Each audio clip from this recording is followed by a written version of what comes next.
Okay, so once again, good afternoon. No? I hope you are already well today, no? And it is a pleasure to welcome you to our session. So as we gather here, let us remember that this is not just a time for sharing information, but also an opportunity for meaningful learning, valuable discussion, and building connections that will strengthen our academic and professional growth. No, so we are fortunate to have with us today a lineup of presenters who will share their knowledge, no, their insights and experiences on topics that are highly relevant to your field. No? Without further ado, no, let me introduce our first presenter. No?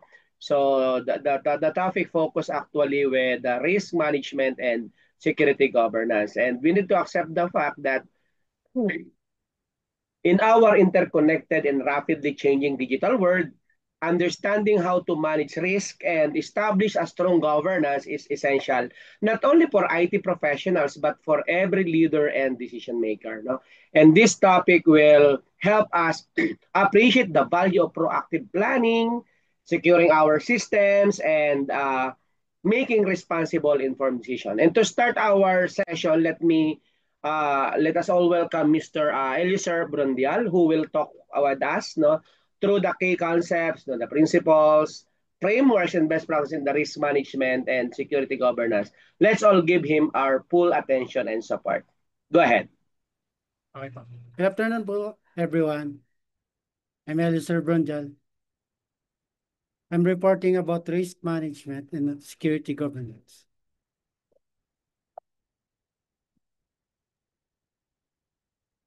Risk management, controlling risk in information security. Types of risk.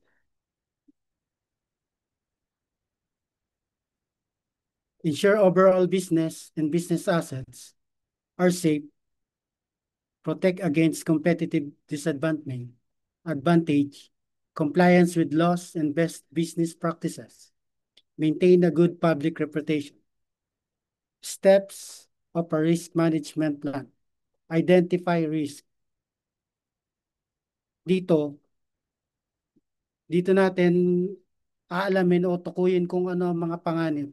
Sa step na to, hinanap natin kung anong mga potential threats ang pwede makasira sa ating information systems. Halimbawa, viruses, hackers, data leaks, o insider threats. Assess risk. Suriin at i-analyze kung gaano kalaki ang epekto ng panganib. Dito natin tinatansya kung gaano kalaki ang chance na mangyari ang isang threat at ano ang magiging impact nito.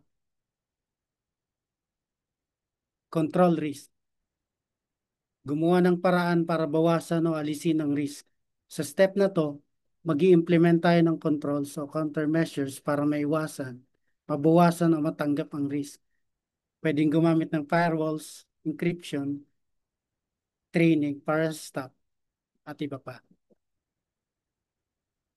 This presentation will focus on controlling risk within an InfoSec context.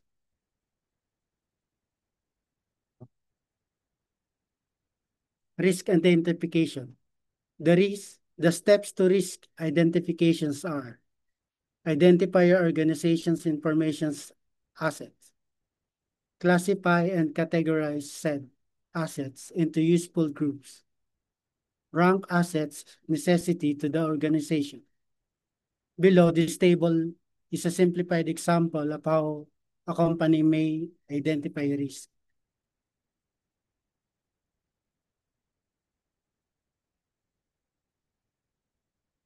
Risk assessment.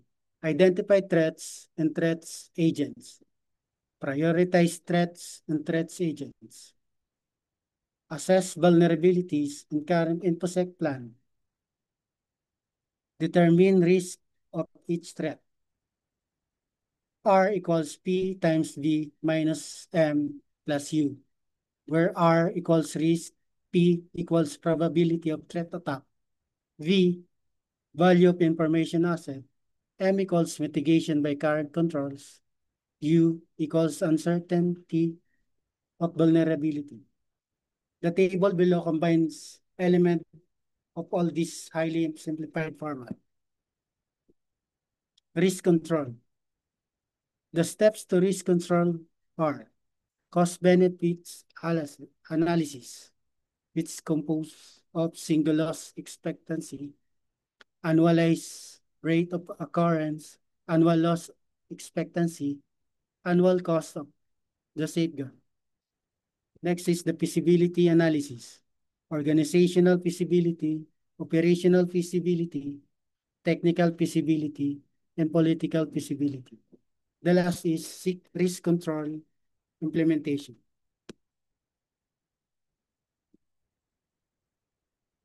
This is a vulnerability assessment.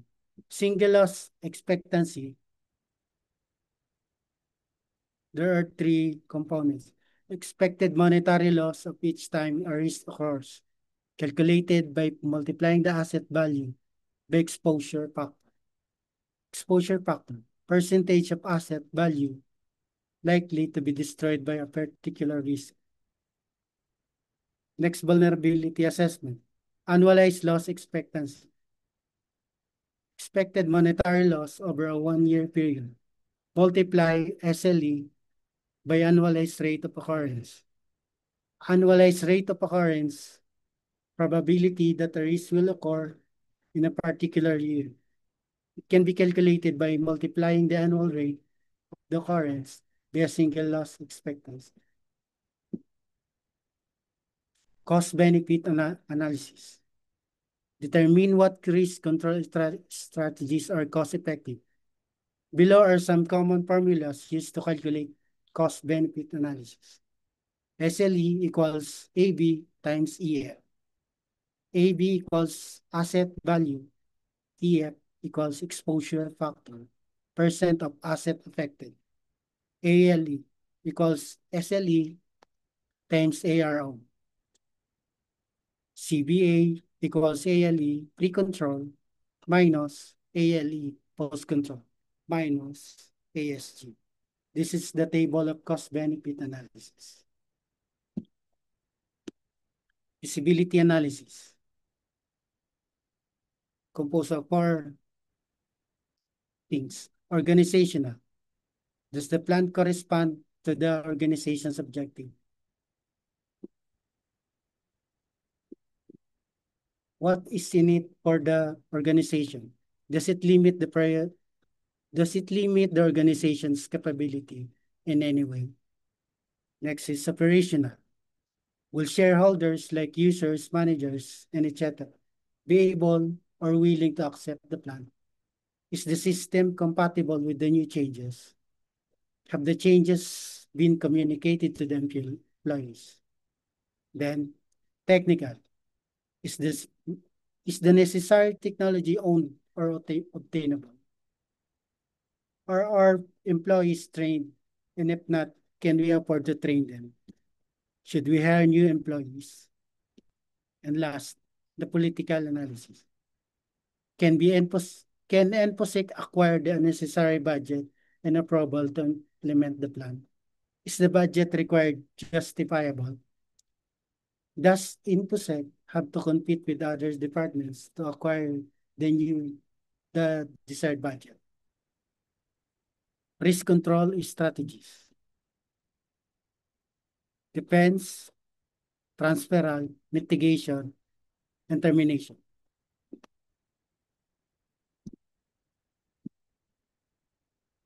Here are the 5 risk control strategies. Defense. Prevent the exploitation of the system by application of policy, training, education, and technology. Preferably layered security, defense, and depth. Counter threats. Remove vulnerabilities from assets. Limit access to assets. Add protective safeguard. Next, the transferal. Shift risk to other areas where outside entities to handle. Can include purchasing insurance, outsourcing to other organizations, implementing service contacts with provider, revising deployment models. Next is mitigation. Mitigation, creating plans and preparation to reduce the damage of threats. Actualization. Preparation should include a incident response plan, disaster recovery plan, and business continuity plan. Risk control strategy, acceptance. Acceptance, properly identifying and acknowledging risk and choosing to not control them.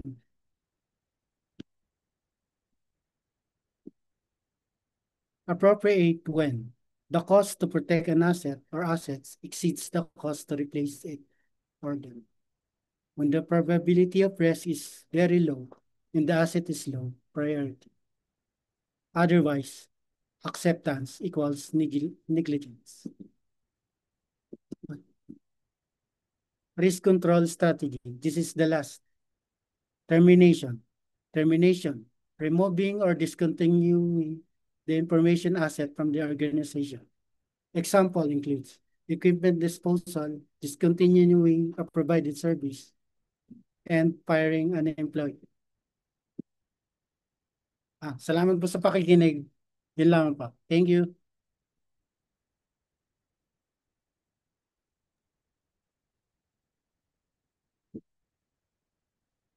Okay.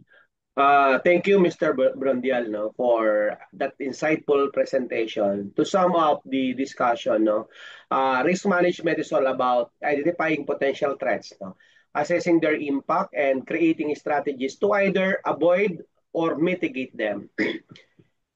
It allows organizations to prepare for uncertainties, no, minimize losses, or and ensure continuous operations. No.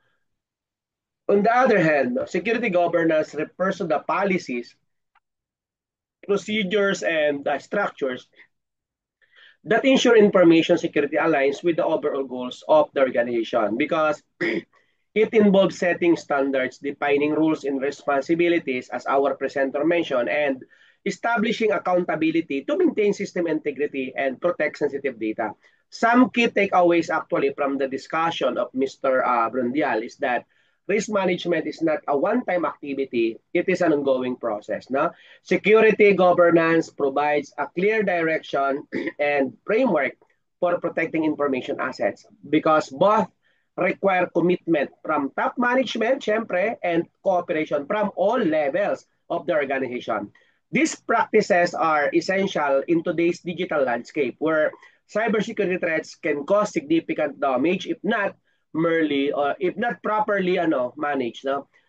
And we and you as future IT professionals, I encourage you to continuously explore and apply these principles in your future work. Thank you once again to our presenter and to everyone for your active participations. Okay? Do you have any question, clarifications, or additional informations for this topic?